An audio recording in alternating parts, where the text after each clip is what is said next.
16장에서 예수님이 첫 번째 순환 예고를 하셨다. 그다음에 17장에서 20장에서 두 번째, 세 번째 순환 예고가 진행이 된다. 이런 말씀을 어제 드렸습니다. 근데 이 순환 예고 첫 번째가 끝나고 난 것이 이제 16장에서 첫 번째 순환 예고, 내가 바리새인들과 서기관들에게 붙잡혀 죽임을 당한다. 또 고난을 당하고 이제 너희들이 어려움 속에 빠지게 될 거다라고 하는 이 얘기를 하시고 난 뒤에 이제 제자들을 데리고 변영산, 변모산이라고 하는 곳으로 이제 올라가십니다. 그 변영산, 변모산이라고 하는 곳을 성경학자들은 신약 성경에 나오는 그 활동 무대 가운데 두 군데로 생각을 하는데, 대체로 어디를 생각하느냐면 헬몬산이라고 하는 저 시리아 요르단으로 가는 그 나라와 이렇게 비슷한 곳에 헬몬산이 아마 변영산 아니겠느냐 이렇게 생각을 합니다. 근데 그 헬몬산이 이 여름에도 이 이스라엘인데도 불구하고 그 꼭대기에는 눈이 쌓여 있을 정도로 굉장히 높은 산입니다. 그리고 그 헬몬산에 이렇게 올라가 보면 다마스커스죠. 요즘 이름으로는 다마스커스라고 하고 다메섹이라고 하는 성경 지명이 이렇게 보여요. 근데 거기에서 예수님이 변형되셨다 이렇게 성경학자들은 얘기를 하는데, 그 얼굴이 해같이 빛나고 옷이 사람들이 세탁할 수 없을 정도로 그렇게 하얗게 변모됐다 그렇게 얘기를 하십니다. 근데 이 모습은 최후의 심판 이후에 하나님이 이제 마지막 심판을 하시게 될 때에 그 심판 때에 우리들의 영광스러운 모습과 똑같다 이렇게 이야기들을 하시고요.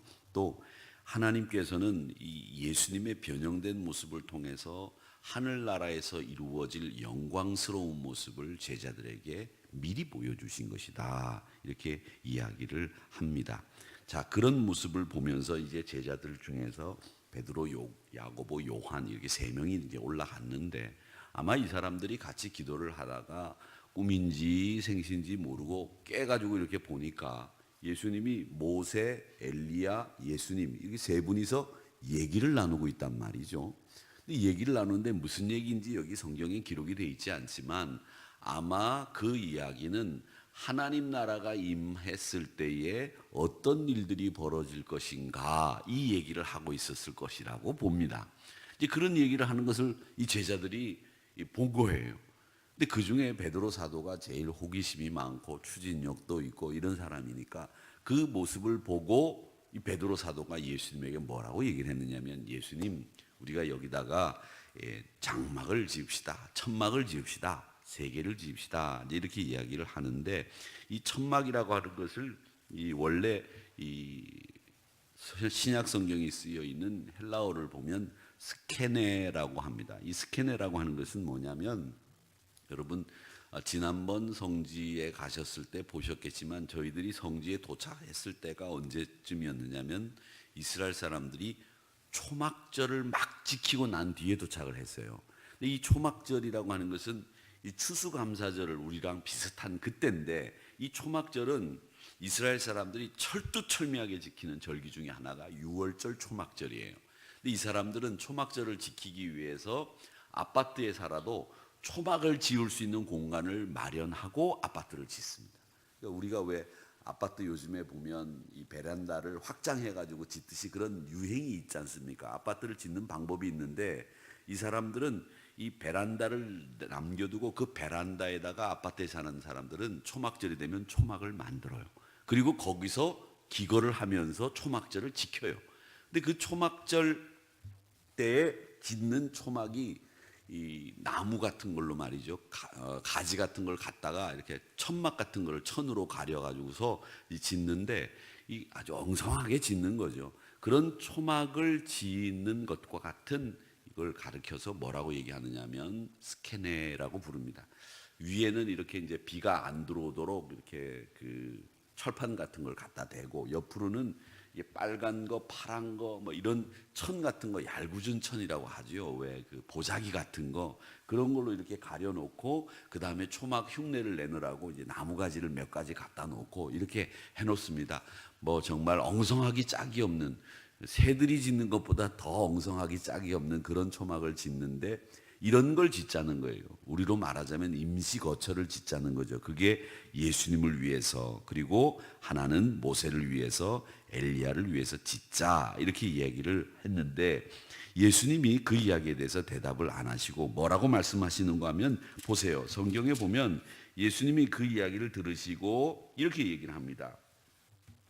5절 말씀에 보면 4절이 이제 베드로가 예수님에게 하신 말씀이죠. 초막을 셋을 지읍시다 라고 하는 것이니까 5절에 보니까 예수님이 그 말씀을 듣고, 사실은 호련히 하늘에서 소리가 나서 이렇게 말씀하시지만 그 얘기는 뭐냐면 아무 대답도 안 하셨다는 거죠. 그리고 난 뒤에 내 기뻐하는 자니까 너희는 그의 말을 들으라 이렇게 이야기를 하시는 것으로 끝나는 겁니다.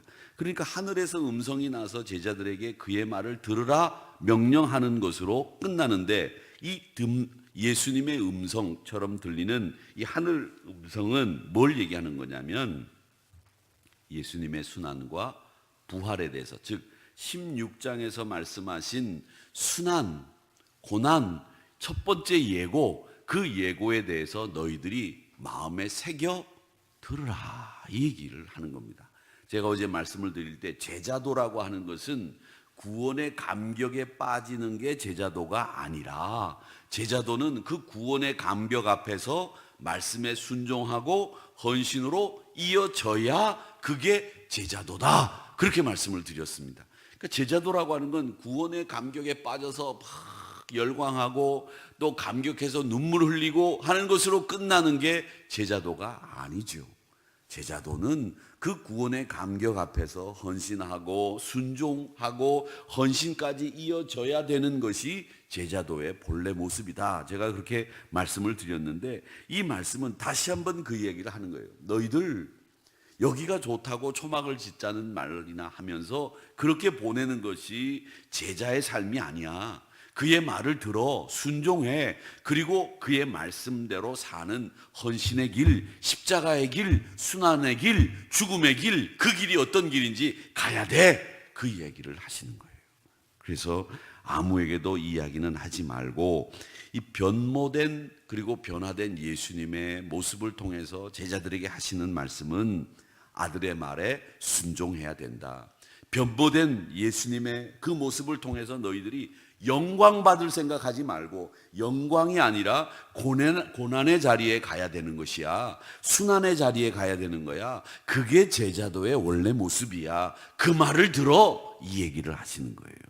그러니까 우리가 이 말씀을 통해서 배워야 될 것은, 예수님이 하늘나라에서 우리가 받게 될 영광의 모습을 보여주시는구나. 근데 그 모습은 우리에게 주시는 교훈이 있는데 그게 뭐냐 하면 바로 제자라고 하는 삶의 모습은 진짜 그의 말을 들어야 되는데 그의 말은 순종과 헌신까지 나가는 자리, 우리가 서야 된다 이 얘기를 하시는 겁니다. 자, 그러면서 엘리야 이야기가 나와요. 여기 말씀에 보면 제자들이 물어 이르되, 10절 말씀입니다. 어찌하여 서기관들이 엘리야가 먼저 와야 하리까 하나이까. 제가 서기관은 어떤 사람들이라고 말씀드렸는가 하면, 서기관은 성경을 가르치고 성경이 뭔지를 쭉 일러주고 해석해 주는 사람, 이 사람을 서기관이라고 합니다. 근데 서기관들이 뭘 가르쳤느냐면 메시아가 오기 전에 엘리야가 먼저 온다 이렇게 가르쳤어요. 그런데 여러분, 엘리야는 온 사람입니까? 안 온 사람입니까? 이미 온 사람이죠. 그렇죠? 이미 엘리야는 구약 시대에 이스라엘 백성들에게 찾아와서 갈멜산에서 바알 선지자 850명과 싸워가지고 그들 앞에서 하나님이 살아계신 것을 보여준 사람이 엘리야예요. 재물을 갖다 놓고 바알 선지자, 아세라 선지자들이 850명이 거기서 하루 종일 춤추고 바알 신을 향해서 불을 내려달라고 했지만 바알 신은 불을 내리지 않았죠. 당연하죠. 죽은 신이니까. 그런데 엘리야는 도랑을 쭉 파가지고 거기다가 물을 쫙 붓고 하나님 앞에 기도하는 순간에 하늘에서 불이 떨어져서 그 재물이 불에 확 탔습니다. 백성들이 그걸 보고 진짜 하나님이 엘리야의 하나님, 그래서 우리가 엘리야의 하나님이라고 노래하지 않습니까? 그 엘리야의 하나님이 살아계시다고 하는 걸 본 거예요, 이스라엘 백성들이. 그래서 그 재물을 가져다가 하나님이 태우신 것을 보시고 바알 선지자, 아세라 선지자들 데려다가 850명을 이스라엘 백성들이 다 죽여버리고 하나님의 영광을 드러내는 역사들이 있지 않았습니까? 엘리야는 이미 온 사람이에요. 그런데 서기관들이 뭐라고 얘기하느냐? 엘리야가 먼저 와야 된다, 이 얘기를 하는 거죠. 이 이야기를 왜 하고 있는지 제자들이 지금 예수님에게 묻는 거예요.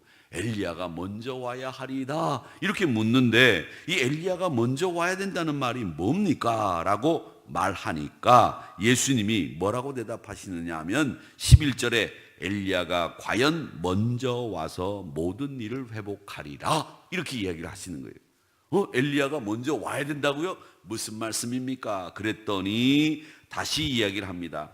엘리야가 이미 왔으되, 구약시대에 이미 왔죠. 예수님이 말씀에 사람들이 알지 못했다. 엘리야가 어떤 사람인지, 하나님의 사람인지 사람들이 몰랐다는 거예요. 그럼 임의로 대우했다. 인자도 이와 같이 그들에게 고난을 받는다. 다시 한번 16장에서 말씀하신 고난받는 것에 대해서 또 이야기를 하시는 거예요. 그러면서 엘리야가 먼저 와야 된다고 하는 이야기를 하시면서 또 온다라고 하는 이야기는 바로 죽은 세례 요한이 예수님의 길을 예비하셨다라고 하는 것을 말씀하시고 있는 겁니다. 그러니까 이 이야기는 뭘 얘기하느냐면, 우리가 지금 고난받는 이 일은 하나님 나라가 회복되는 것, 그걸 위해서 내가 순환당한다, 고난당한다, 그 얘기를 하시는 겁니다. 그래서 내가 너희들에게 말하는데 이 회복이 어디에서부터 시작이 되느냐? 세례 요한이 나의 길을 예비하면서부터 이 회복의 길이 시작이 됐으니 이제 회복의 길이 하나님 앞에 열리게 된다, 이 이야기를 엘리야가 먼저 오게 되어 임의로 대우를 받았고, 그가 고난받았던 것처럼 나도 고난을 받지만 너희들 이 엘리야처럼 나도 순환당하고 고난당하는 자리에 간다라고 하는 이야기를 하시면서 거듭거듭 다시 예수님은 순환을 예고하고 있다는 겁니다. 그래서 우리는 이 예수님의 영광스럽게 변모된 모습을 통해서 분명한 것은 예수님이 생명의 부활로 하나님 나라가 어떻게 멋진 모습인지를 보여주고 계시다. 여러분, 우리가 장차 누리게 될 하나님 나라의 영광은 이 땅의 영광과는 비교가 안 되는 겁니다. 여러분, 그러니까 나중에 후일 하나님 앞에 하나님 앞에 서게 되시는 날 기쁜 낫으로 그 영광을 누리시기를 축원합니다. 그리스도인들은, 저는 그렇게 생각해요. 어제도 제가 이제 신방을 가서 이제 하나님 앞에 곧 부르심을 받을 것 같은 분들이 이제 있으신데, 가면 제가 하나님 나라 소망하시지요? 물어봅니다. 꼭 물어봅니다. 그리고 나중에 여러분들도 그렇게 하세요. 저도 그렇게 할 겁니다. 나중에 저도 이제 만약에 이제 숨이 떨어지려고 그러면 목사가 올 거 아니에요. 저도 목사지만 안 그렇겠습니까? 그럴 때 하늘나라 소망하냐고 물어보라. 그러면 제가 아멘이라고 대답을 할 수 있으면 좋겠는데, 그때 아멘 하면서 하나님 나라를 소망하면서 하나님 나라 가기를 원합니다. 제가 그렇게 생각을 하는데, 여러분들도, 여러분, 그게 나쁜 게 아니에요. 그리고 그게 언젠가는 다 우리에게 닥칠 일인데 그걸 생각하지 않는다고 안 오는 거 아니에요. 언젠가는 다 하나님 나라 가는 그 순간이 옵니다. 그때 여러분들 어떻게 하시겠어요? 어떤 말을 하시고 가시겠어요? 그런 것들을 다 생각해 두시라는 거죠. 얼마나 멋있어요. 목사가 와서 하늘나라 소망하십니까? 그럴 때 이렇게 하지 마시고 아멘, 아멘 대답을 하시면 얼마나 멋있어요. 그리고 그 멋있는 게 중요한 게 아니에요. 정말 중요한 것은 하나님 나라 소망을 가지고 살다가 하나님 나라 갈 것을 확신하고 가는 죽음과 그렇지 못한 죽음과는 확연히 질적으로 차이가 난다는 거예요. 멋진 관을 쓰고 비싼 수의를 입어서 그 장례식이 멋있는 게 아니에요. 돌아가시는 분이 하나님 나라를 분명하게 소망하고 바라보고 가셨느냐, 이런 것을 많은 신자들이 보게 될 때에 그때 그분들에게 끼치는 믿음의 영향력은 굉장히 큰 거란 말이죠.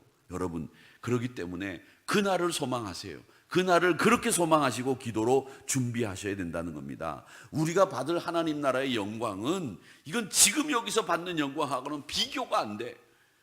김정은이가 하노이에 가가지고 막 사람들에게 박수 받는 거하고는 비교가 안 된단 말이에요. 더 멋진 레드카페가 쫙 깔려 있는 데서 많은 사람들이 여러분을 환영하는 그날, 얼마나 멋진 그날을 우리에게 약속해 주셨는데, 그날을 기쁨으로 맞이하고 아멘으로 대답하고 가셔야 그게 우리 믿음의 후배들에게 보여주는 다음 세대를 위한 신앙의 가장 큰 영향력이라는 거죠. 제가 새벽부터 소리를 지르는데 소리를 지르는 이유는 바로 그게 우리에게 너무나 소중하기 때문에 그렇다는 겁니다. 여러분, 그런 소망을 가지고 사는 사람과 그런 소망이 없는 사람과는 삶의 질이 다르다는 거예요. 여러분, 믿음의 질이 아주 높은 그런 멋진 삶을 살아가시기를 주의 이름으로 축원합니다. 십자가의 길은요, 멋진 길이에요. 그 십자가의 길을 걸어갈 때에 우리 하나님께서 분명히 우리를 하나님 나라 영광 중에 거하게 하실 줄로 믿습니다. 우리가 예수님을 보면 똑같이 인간이라고 생각하기 좋지만, 예수님이 우리 인간의 모습을 가지고 계셨죠. 그러나 그는 하나님의 아들로서 우리를 사랑하시는 그 길을 걸어가기 위해서 제자들에게 말씀하셨습니다. 내가 고난당한다. 너희도 고난당할 것이다. 그러나 그 고난의 자리에서 너희들은 하나님의 계획이 이루어지는 걸 봐, 들어. 그리고 우리가 마음으로 고난 없이는 순종과 헌신의 길을 갈 수 없어 라고 하는 이 말씀을 들으시는 여러분들이 되시기를 주님의 이름으로 축원합니다.